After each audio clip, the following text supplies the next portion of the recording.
Recover an account protected by two-step verification. Before we get started, please note that you can only access two-step verification settings for a user and complete these steps if two-step verification is currently enforced for your organization or the user turned on two-step verification for their account.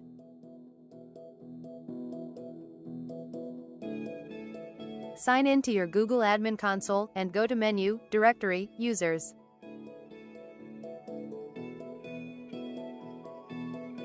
Click the user you want in the list.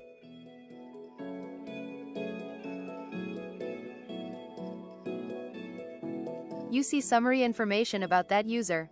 Click Security.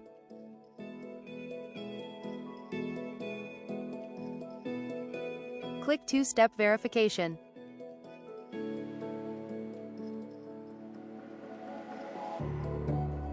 Click Get Backup Verification Codes.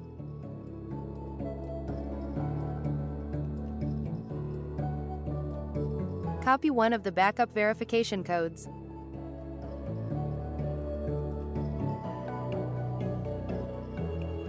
Send the backup code to the user in an IM or text message.